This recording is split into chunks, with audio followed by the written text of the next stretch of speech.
Halo guys, welcome back to Bimbel Pak Bilchen. Kali ini kita akan coba melihat hubungan antara hukum Gauss dan juga hukum Coulomb. Keduanya sama-sama membicarakan mengenai hubungan antara muatan listrik dan juga medan yang dihasilkan. Ya, kita lihat hubungan antara hukum Gauss dan hukum Coulomb. Pada hukum Coulomb, kita misalkan punya suatu muatan positif. Kemudian kita ingin ukur ya kuat medan di titik ini, ya. Dengan jarak misalkan R, nah dia akan mengarah ke luar menjauhi si medan muatan positif. Nah kita bisa hitung kuat medannya menggunakan rumus E sama dengan K Q per R. Ya, Q itu adalah besar muatan positifnya. Nah ini adalah hukum Coulomb. Saya tuliskan hukum Coulomb. Nah, selain menggunakan hukum Coulomb, kita bisa menggunakan hukum Gauss, guys. Jadi, hukum Gauss itu membicarakan mengenai dalam suatu permukaan tertutup, ya kita coba gambarkan permukaan tertutupnya, ya. Di sini permukaan tertutup, saya gambarnya permukaan tertutupnya adalah suatu bola, ya. Suatu bola yang berjari-jari R. Nah, saya coba gambar bolanya, guys, ya. Maaf nih jelek. Bisa kebayang gambar bolanya, ya. Nah, ini adalah bolanya. Nah, di dalam bola tersebut, kita bisa aplikasi hukum Gauss. Ya, hukum Gauss itu berbunyi, saya tuliskan di sini. Flux listrik yang melewati suatu permukaan itu akan sama dengan Q di dalamnya adalah si Q, dibagi dengan permitivitas ruang hampa. Nah, ini adalah hukum Gauss. Hukum Gauss. Nah, kita coba gabungkan kedua rumus ini, guys, ya. Kita coba otak-atik dulu hukum Gauss. Hukum Gauss itu kita punya rumus flux itu adalah E dikali A dikali kosinus theta.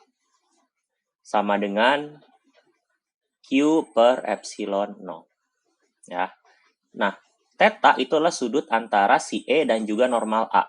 Nah, normal A itu normalnya si permukaan bola. Ini kan permukaan bola ya, guys, ya. Berarti kan tegak lurusnya begini, guys.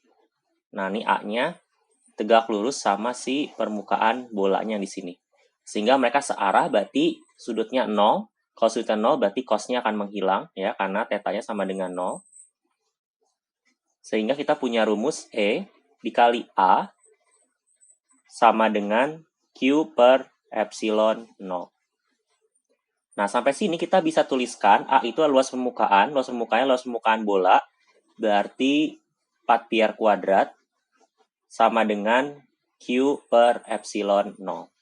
Nah, kita bisa tuliskan di sini E sama dengan 1 per 4 pi epsilon 0 dikali Q per R kuadrat.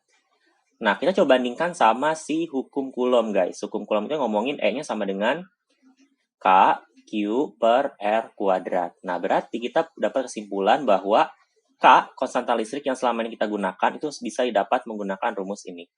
Jadi kesimpulannya adalah K sama dengan 1 per 4 pi epsilon 0.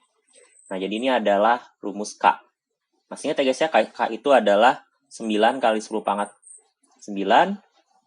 Saya tuliskan di sini ya, K itu adalah 9 kali 10 pangkat 9, angkanya ya.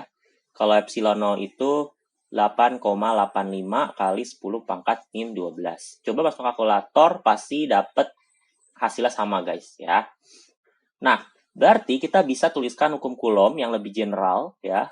Untuk rumus untuk baik F maupun E, ataupun energi potensial ataupun potensial listrik, ya. Kalau saya punya rumus F, itu kan sama dengan K Q1 Q2 per R kuadrat. Nah, bisa juga saya tuliskan sebagai ini, guys.